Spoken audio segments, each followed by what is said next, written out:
Hello, boys and girls. This is Teacher Leo, straight from my house. E aí, galerinha, como é que vocês estão? Galerinha do sexto ano. Hoje a gente vai ter uma aula muito interessante, muito legal sobre Industrial Revolution. Revolução Industrial. Muito legal. Muita coisa interessante. É o começo de tudo, né? O começo desse mundo moderno que a gente vive, né? Obviamente, o que é o começo? O começo, muita gente pode argumentar, não, o começo é lá no Big Bang, é quando o universo começou, 13 bilhões de anos atrás. Mas, assim, o mundo realmente começa a tomar a guinada de modernização, né? E aí surge o conceito do capitalismo. O capitalismo que a gente vive hoje realmente surge aí na Revolução Industrial. Muitas soluções, né? Tornou a vida muito mais confortável, ela muito melhor, mas, ao mesmo tempo, outros problemas também surgem, né? Como tudo na vida, como tudo. Toda solução também traz algum problema com ela. A intenção sempre é que essa solução, ela traga, na hora da gente pesar, ela traga mais benefícios do que prejuízo. Mas aí a gente também tem que trabalhar em prol de consertar esses prejuízos, ok? Então vamos lá, vamos aprender primeiro esse conceito aqui, ó, Industrial Revolution. O que é isso, né? E aí é o primeiro conceito que vocês devem anotar, boys and girls. Industrial Revolution, né? A revolução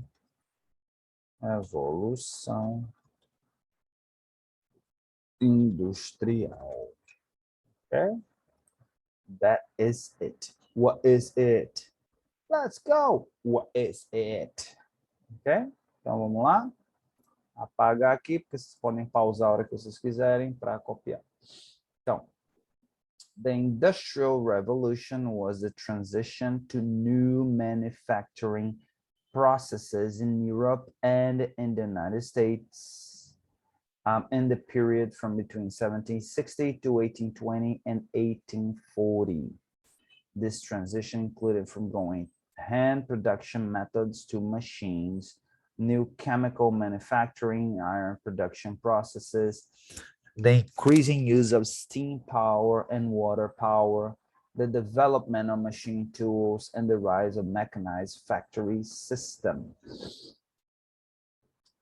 Então, bem broad aqui, né? Uma explicação bem ampla do que é a Revolução Industrial. Foi a mudança dos processos de produção, né? Para a gente ser mais claro, né?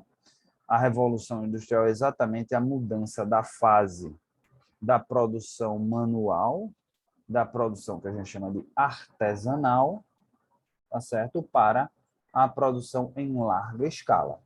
A produção utilizando máquinas, né? Utilizando ferramentas que potencializam essa produção. Por que é chamada de revolução? Qual é o significado da palavra revolução? A gente às vezes associa muito com guerra, com combater, né? Mas a revolução é exatamente quando acontece uma palavra que está muito hoje em uso, né? É uma disruptura, uma quebra daquele processo antigo e surge um novo conceito. E esse conceito altera as coisas de maneira sobremaneira, né? Altera variavelmente, né? As relações, as coisas que acontecem na humanidade. Então, basicamente é isso. Até então, as pessoas produziam de maneira artesanal, então, se a pessoa fosse produzir uma mesa, a pessoa ia produzir uma mesa, vamos dizer que levassem, vamos dizer, um artesão, né? Um carpinteiro bem qualificado, ele leve 2, 3 dias para fazer uma mesa, né? E aí, esse carpinteiro não tem o que fazer, né? Ele não tem o que fazer. Só ele vai ter o dia de folga dele, vamos dizer que ele consiga fazer 3 meses por semana, seja muito produtivo e consiga fazer 3 meses. Trabalha de segunda a sábado, e no domingo ele folga. Não tem jeito. Se você quiser, né? Aquele carpinteiro vai fazer aquela quantidade. Na Revolução Industrial, quebra-se esse conceito, né? Então, agora você tem uma pessoa que já não precisa mais ter a habilidade de um carpinteiro, aquela habilidade manual artesanal. Essa pessoa é capaz de fazer centenas, digamos assim, de mesas, tá? E aí você vem a questão, né, do capitalismo. O dono daquele maquinário, o dono do dinheiro, o dono da estrutura diz assim, opa, se eu com a máquina e uma pessoa eu consigo fazer 100 na semana, 100 meses na semana, se eu tiver 10 eu consigo fazer 1000. E aí vem esse conceito de quanto mais melhor. Esse processo ele surge lá na Europa e nos Estados Unidos, nesse período aí de 1700, né? Entre 1760 a 1820 e 1840, certo? Então, mais ou menos por aí. O que é que se usa? Se usa essas máquinas, né? Elas são feitas, elas muitas vezes são através do vapor, então você tem que se produzir energia, né? Através dessa energia eles trabalham no vapor e também com a água, water machines, né? Também com a força da água para fazer esses processos e também produtos químicos, né? E produção de ferro também para outros processos. Então, resumindo, tudo passou a acontecer de maneira muito mais rápida. Consequentemente, também a gente tem aí aquela história, né? A disruptura causa isso. É um processo, uma coisa que leva a outra, que leva a outra, que leva a outra, que leva a outra, que leva a outra. Então, um carpinteiro, ele conseguia fazer 3 mesas por semana, obviamente ele tinha um preço, vamos dizer, eu preciso de um dinheiro para poder sustentar a minha família. Então, ele cobrava um valor. A partir do momento em que você consegue fazer 100 com uma pessoa que nem tem a mesma qualificação, esse é um carpinteiro, né? Quando eu digo um carpinteiro super qualificado. Então, levou anos e anos e anos para ele chegar àquela qualificação. Chega agora uma pessoa sem qualificação nenhuma, que aprende a mexer numa máquina, consegue fazer 100. Qual a tendência de acontecer, do preço da mesa? É de cair vertiginosamente. E qual é a tendência? É que mais pessoas passem a ter acesso àquela mesa. Se antigamente só uma pessoa que tem uma condição razoável para pagar, vamos trabalhar assim, vamos dizer, ó, eu vender cada mesa por R$ 500. E aí dá R$ 500, R$ 1.500, vezes 4, R$ 6.000. Pronto, R$ 6.000 eu consigo viver bem com a minha família. Agora, o capitalista, né, o dono do processo, ele vai vender, ele ainda vai ganhar muito dinheiro, que ele vai conseguir fazer 100 com uma pessoa só, ele vai vender o venda a 100, de 500 eu vendo a R$ 100, e ainda assim ele vai ganhar muito dinheiro, que ele vai vender 100 mesas a R$ 100, ele vai ganhar 10 daria 1.000, 100 daria 100.000.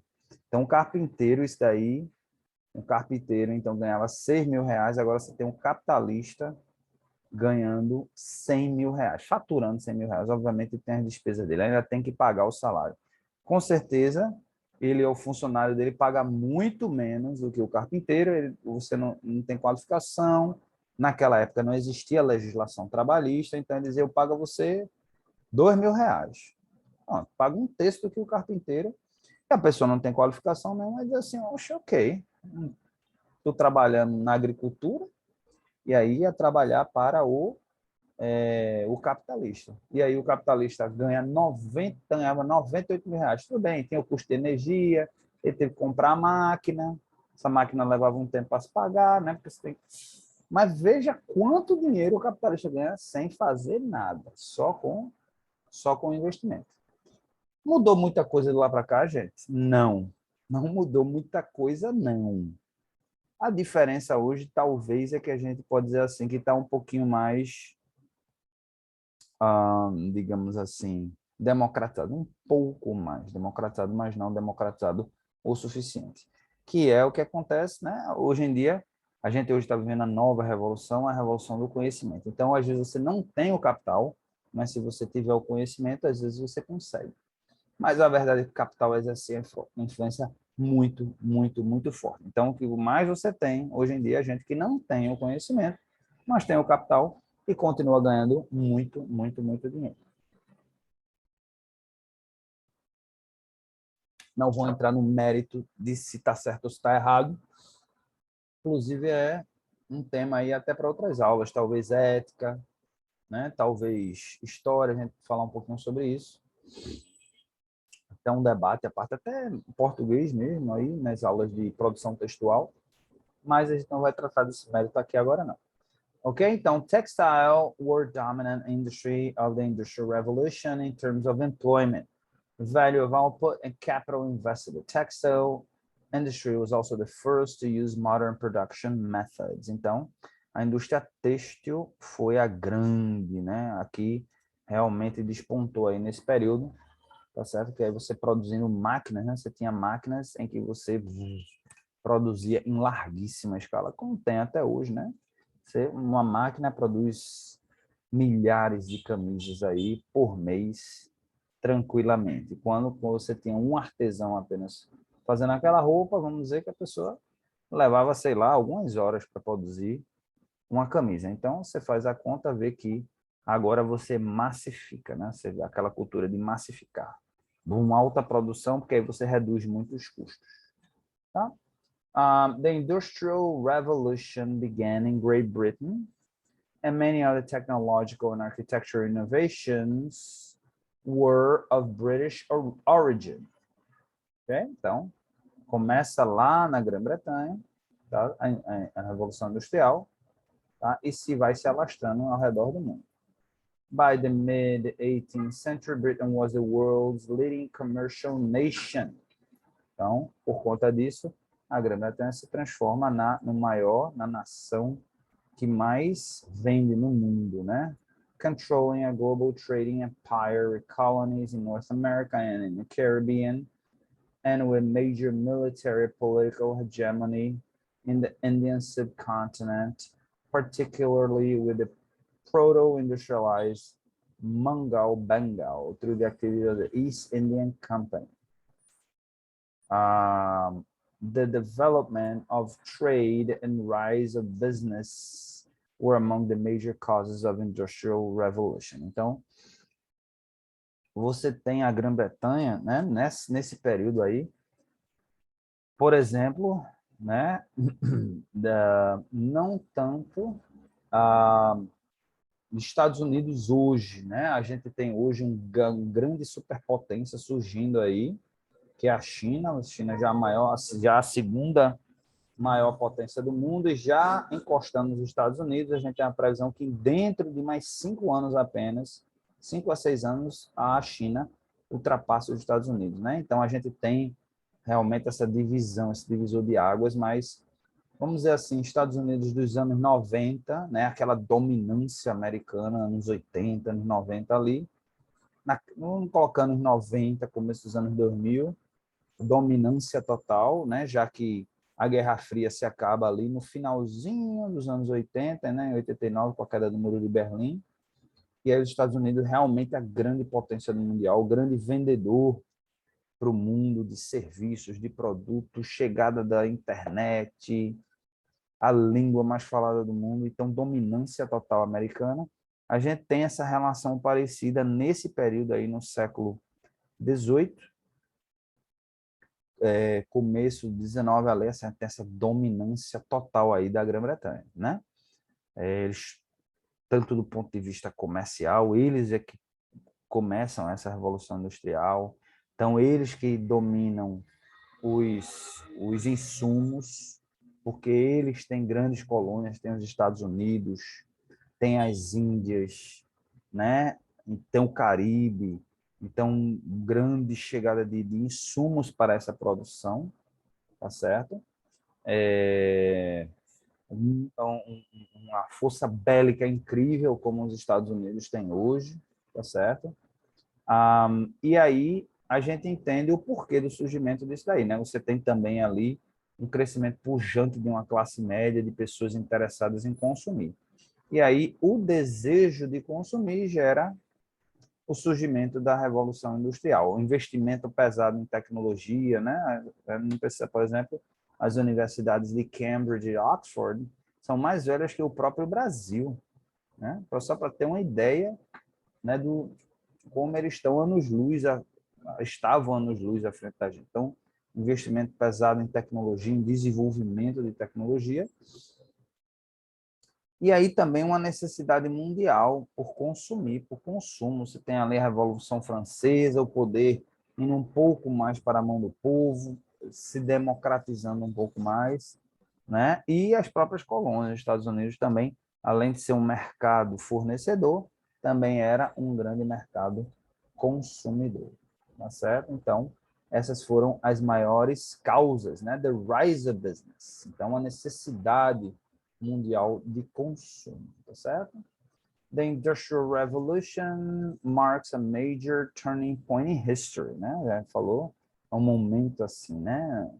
Um turning point, é como eu disse, um momento assim que dá uma reviravolta na história mundial, né? A gente vinha de um período ali feudal, um período de pouca atividade econômica na Europa, né? A gente está saindo ali, né? Está saindo ali daquele período feudal em que tudo era muito, como é que se diz? Tudo era muito rural, que tinha o dono da terra, tinha pessoas que trabalhavam na terra, e essas pessoas que trabalhavam na terra para trabalhar já que era do senhor feudal, tinham que pagar o senhor feudal com impostos, né? Como parte daquela produção deles, e era aquela vidinha mundana, né? O que é que acontecia diferente ali? O que acontecia era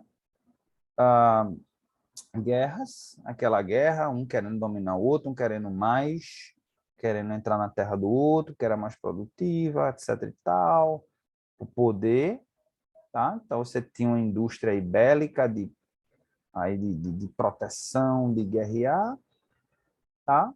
E você tinha também aí uma questão, um pouco aí de um mercado, de um comércio, que era exatamente, mas não era em todo lugar. Em algumas regiões, região de passagem de pessoas, de movimentação de um lugar para outro, ali naquelas cidades ali você tinha um comércio, né? As pessoas, mas como eu disse, daquela forma bem artesanal. E aí vai surgindo essa necessidade de, peraí, vamos produzir mais. Tem gente querendo consumir mais. Vai começando a surgir uma classe média.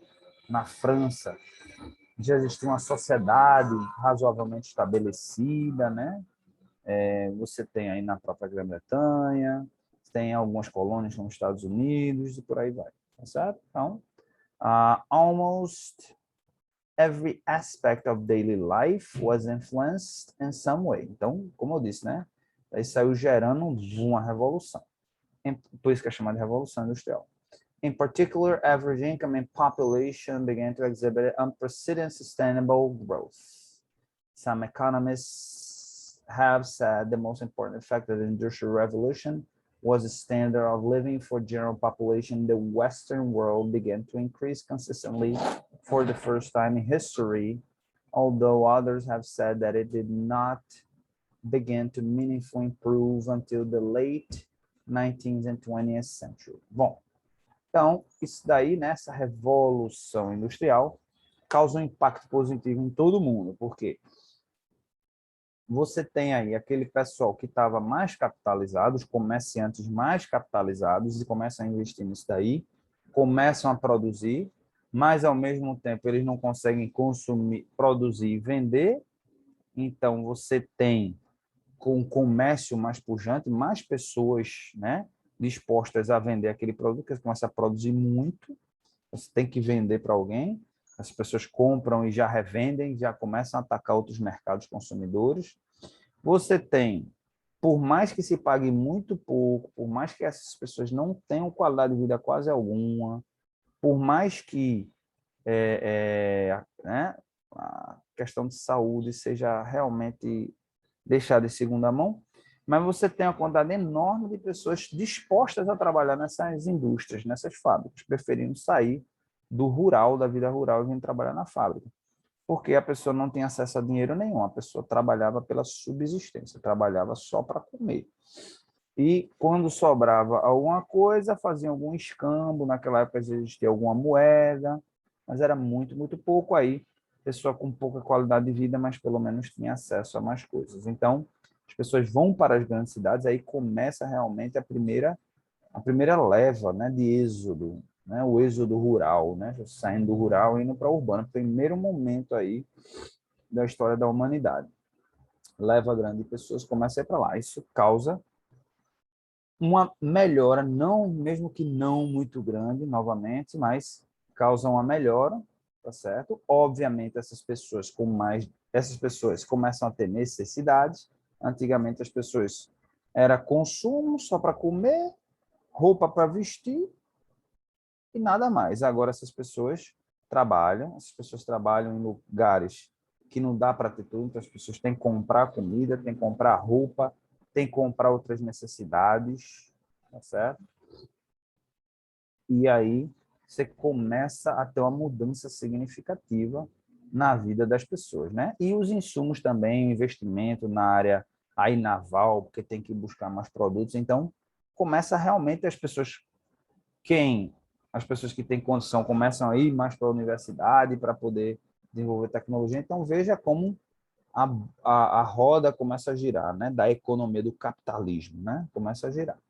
Feito qualquer economia até hoje, né? Quando o dinheiro começa a girar, as coisas começam a acontecer em todo sentido. GDP per capita was broadly stable before the Industrial Revolution and the emergence of modern capitalist economy. Então aí surge o capitalismo. Basicamente aí o momento em que surge de verdade o capitalismo, né? While the Industrial Revolution began an era of per capita economic growth in capitalist economies. Economic historians are in agreement that the onset of the Industrial Revolution is the most important event in history of humanity since the domestication of animals and plants. Então, depois, então,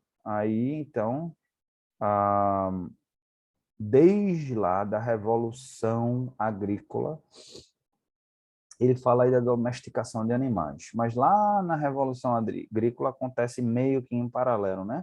O homem, isso daí vai ser lá milhares de anos atrás, né? Em que o homem, ele entende, o homem é nômade, ele sai andando, acho que é em torno de, vamos colocar, entre 6 e 10 mil anos antes de Cristo. O homem é um nômade, né? Ele é hunter-gatherer, né? A gente fala na linguagem inglesa, hunter-gatherer, né? Ele é um caçador e pegador, né? Que ele sai pegando, ele sai colhendo as coisas e comendo, ele sai andando em grupos e comendo, e quando vê uma caça, mata, come ali, depois segue em frente.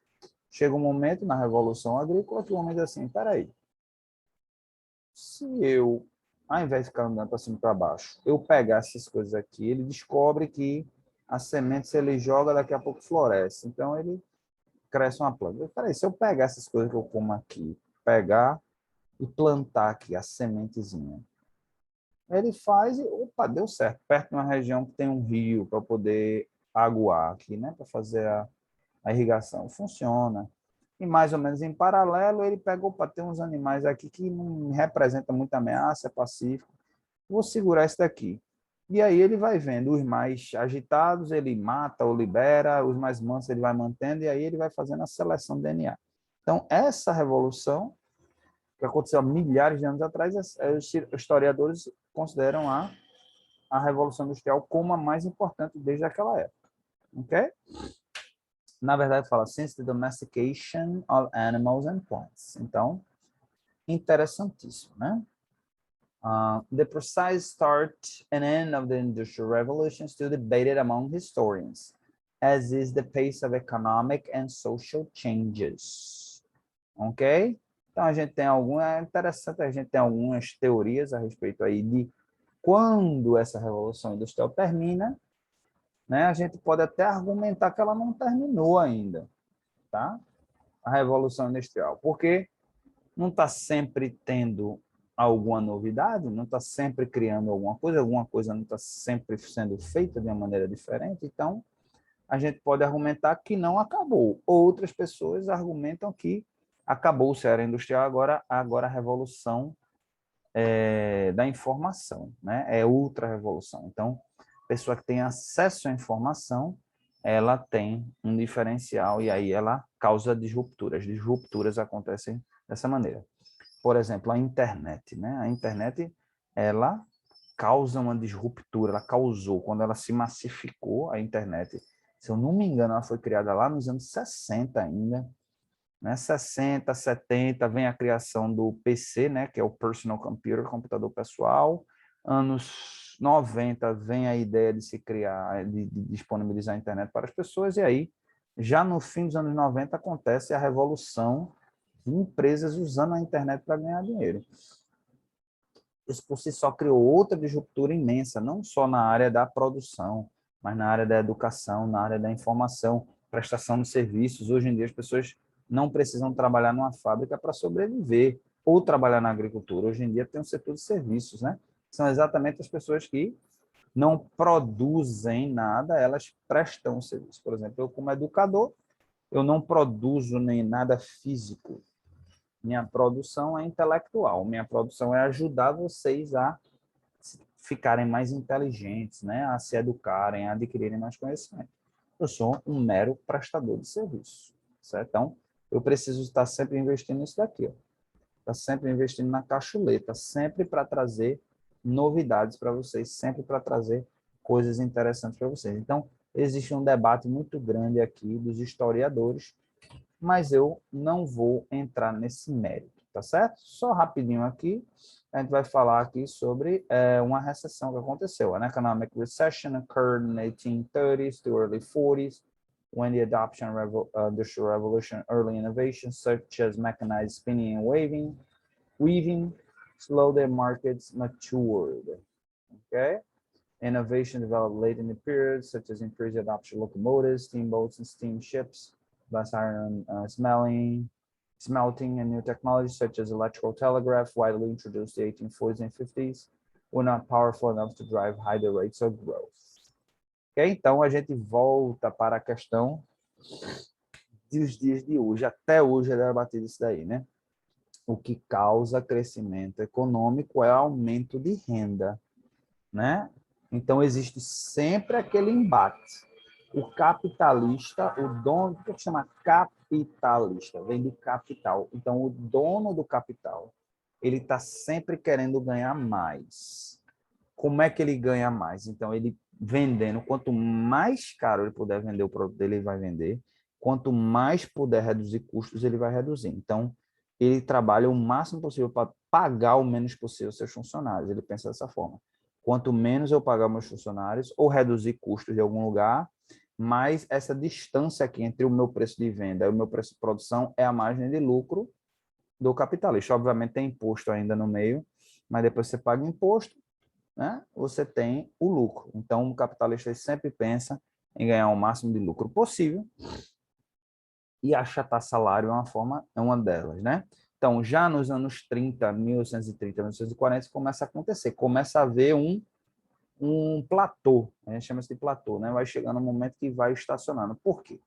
Porque o domínio é do patrão, concorda? O patrão, ele é o dono do capital, ele é o dono do equipamento, ele é o dono do prédio. Então, o patrão, ele contrata quem ele quiser, do jeito que ele quiser, nas condições que ele quiser.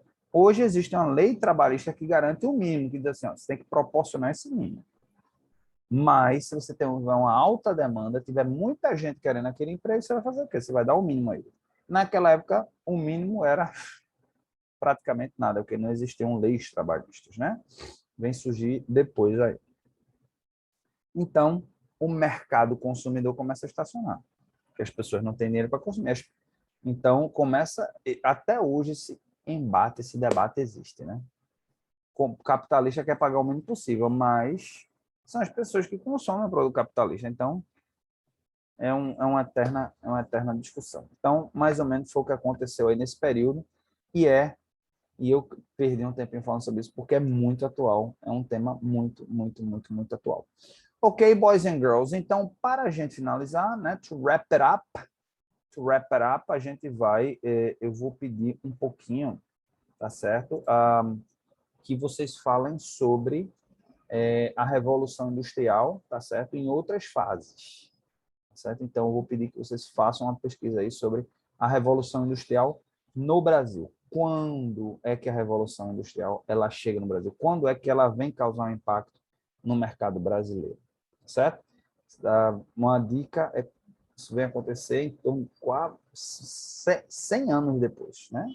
Aí, na verdade, mais 100 anos da criação dela, mas a lei de 30 a 40, em torno de 100 anos depois é que a gente vem começar a se beneficiar disso daí. Faça uma pesquisinha, 1 ou 2 parágrafos, coloquem no Class App, postem lá e mandem para a gente. Tá bom, boys and girls? Teacher Leo vai ficando por aqui, desejando a todos a great weekend. Bye.